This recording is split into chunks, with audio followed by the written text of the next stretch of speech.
BIP of Bizarre Interest Productions, and this video also wasn't planned this month, but I figured to just talk about it now that it's the perfect time. Also, happy Memorial Day. I want to finish the scripts for every video for the final week of May. And yeah, we have things to discuss because if there's one thing I appreciate, it's nuance.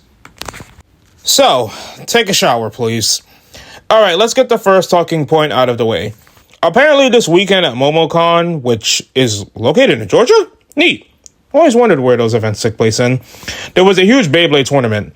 Correct me if I'm wrong, but I think this is the one that had some uproar because it was restricted to certain ages, though the tagline said all ages are welcome. Unfortunately, some people have claimed that when they were there, some people backed out of the entering because people smelled like Tyson and Ray did after the battle in the forest in the 30s of G-Revolution.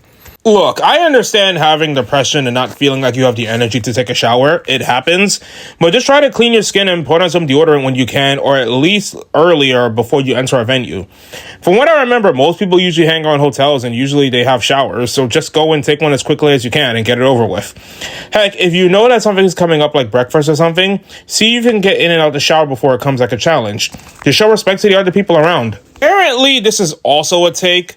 Hygiene should only be recommended because conventions have hundreds of people come in. But I'd argue more people smelling well would override the number of people who don't, you know? Oh, the second point of this video. I had a feeling as Beyblade X continued on, there were going to be detractors. Not just of Bird and Multi, but in general, the idea of romance being in Beyblade at all. Like someone the other day said, and I do not paraphrase this, why do people care enough to be invested in child romances? The OG and Metal fight didn't have shit like this because it was shonen focused, i.e. more focused on the story, action, and Beyblade. Nowhere that has subtle romance subplots. So I'll talk about the child romance part later, but complaining the original generation didn't have a romance subplot is wild, and it really shows some people are just there for hype moments and aura. Guys, in the 2000s, at least in Japan, Rei and Mao, or Mariah in the dub, had feelings for each other in the manga and the anime. Like, I know it's been a while, but the episodes are on YouTube to fact check. During the second arc of the entire franchise, part of Rei's drama was the fact that he left the White Tigers and her. Mariah even said she felt Rei was turning his back on her, how he felt like he never betrayed them, how she wanted him to come back to her in the team. When they fought in the tournament, Kai even said looking at Mariah might make him, and him being in this case Rei, forget what side he's on because everyone else sees his feelings are deep except for maybe Gary. Keep in mind, this arc was 8 episodes long and their dynamic was a part of at least half of those. Yes, the dub tried to keep it focused on their friendship, but even they kept the subtext and hints. And let's not ignore the blushing. Plus, they got married at the end of the series in the manga with a daughter in the future. That's not even the only time. Season 1 also had Kenny gaining a crush on Emily, which also returned in Season 3, alongside his crush on Ming Ming, which was played for comedy, but that's called character traits. Then you have Season 2 and V-Force with the chemistry between Miriam and Max, with her torn up between her genuine connection with him and her duty to her village. Even though the Metal Saga didn't necessarily have straight confirmations of romance, Benkei was obsessed with Kyoya, Mari with Joannis, and then she tried to charm Benkei. Madoka had her moments with Alexi and Jinga. And hey, character relationships are tied to, well, the characters. The action, the story, and the Beyblades don't work without the characters actually interacting or having dynamics with one another. And that still didn't stop people from making ships. Metal had less female characters than OG did, but people still shipped their straight and non-straight ships. Like, why else do Madoka and Hikaru have the most amount of ships on fanfic.net? For my second point, is shipping really bad for Beyblade? Because this leads me to my other point, because this is a video topic that could be its own entire separate video. But there is a subset of people in general, just not even just associating with Beyblade, who genuinely believe that shonen can't have romance because either people write it wrong, or because boys allegedly don't care about romance, or because it's a stupid subplot that only makes a girl character there for the sake of romance. Okay, let me break this down.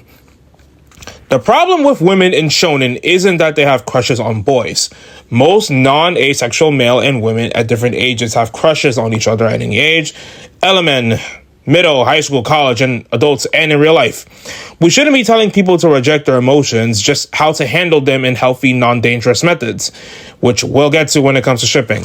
The real problem with women in romance and shonen is sometimes they don't impact the story or have any characterization besides that unless they're a sacrifice or support, on top of the fact that some people will write a romance but barely either focus on it or just cop out instead of actually, committing to the subplot.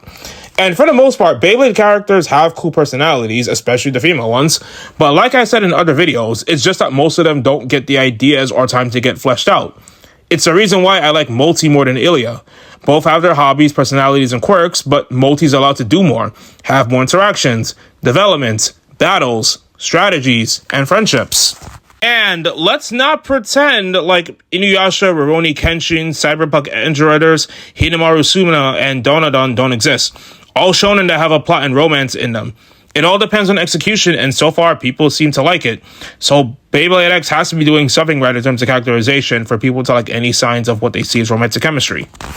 This topic is about Khrome, specifically the grooming manipulation with people leading to believe that he's a Diddy because he looks like he's an adult. And because there are people who ship X and Khrome and Shieru. Which, for the record, when it comes to toxic ships, you have to be careful because canon material exploring it as a bad thing should be allowed in media, but embracing it as a good thing is something both creators and fandoms either shouldn't do or need to be very careful of when they do. However, in this case, Chrome's design has led people to think he's a kid toucher because of his adult appearance. My take is this. We don't know the ages of all the Beyblade characters that we know aren't adults. Heck, Takumi's been blading for 10 years and we don't know his age. For all we know, he could be 7 or 6 when he started and now is 16 and 17. So without full context, I don't think it's fair to assume Chrome's age without evidence. Plus, it's like I said in my Yu-Gi-Oh video. Most characters in hobby anime act way more mature and older than normal kids do in real life. And even then, some characters are doing things teenagers do on a regular basis. Multi runs her own social media channel. Uni had an internship at a company before becoming an influencer. King and Cho are animal tamers at a lion jungle and look less than 12 years old. Heck, Pakun has 5.6 million more followers than Ryan's World. So by Beyblade standards, preteens and young teens are already established doing a lot in this universe. But if this discourse exists because of Chrome's actions leading into shipping, Beyblade has always had older characters manipulate younger ones before, and almost all of the time they've been presented as villains, just like Khrome. In the original series, Russia's team were essentially grooming child soldiers that were forced to fight under Volkov and Kai's grandfather's orders, and then they were placed in cells if they didn't follow orders. I'm like 95% sure when Kai was going through the Russian dungeons, he found a kid in there, but they cut it out of the original English broadcasting because it was deemed as too dark. Either that or they edited the kid out. Then in the Metal Saga, we had Doji tricking a bunch of young boys into joining the Dark Nebula, which was essentially a cult meant for the Darkness Dragon that already had the dark power associated with Nemesis. And remember what happened at the end of the first round? Doji had Ryuga devour any of them had they failed in Battle Bladers, and then targeted you afterwards by having Reiji target him. So, yeah, we don't talk about that because Doji basically just groomed these guys into becoming sacrifices.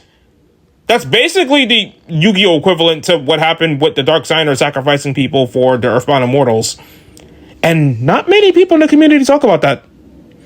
Then you had the Snake Pit, which had preteens and young teenagers being trapped in a secret facility, torturing themselves with training, at least on their own choice to continue, with Ashton molding Shu into a blader, detaching himself from his empathy, his friends, his loved ones, and allowing his resonance and spirit to take him over and turn him into a ruthless blader that only cared about mindless destruction. Like, yes, Khrome took advantage of Shieru, and that was bad. And while Shieru is trying to cope with that, he is in a much better headspace than when he was now thanks to the support of the rest of the cast.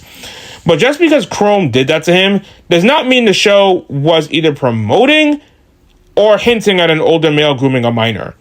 There's just not enough evidence to make that call, and it's no different than the antagonist manipulating other characters for the sake of their own agenda.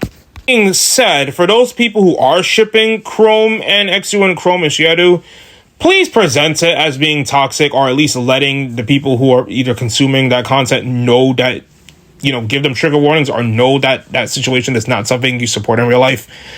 Just a fair warning, because even books have to do that nowadays. But yeah, these are all my takes on the topic. You all let me know what you think because I can hear the arguments from all sides on this. Anyway, BIP for Art Interest Productions. Signing off.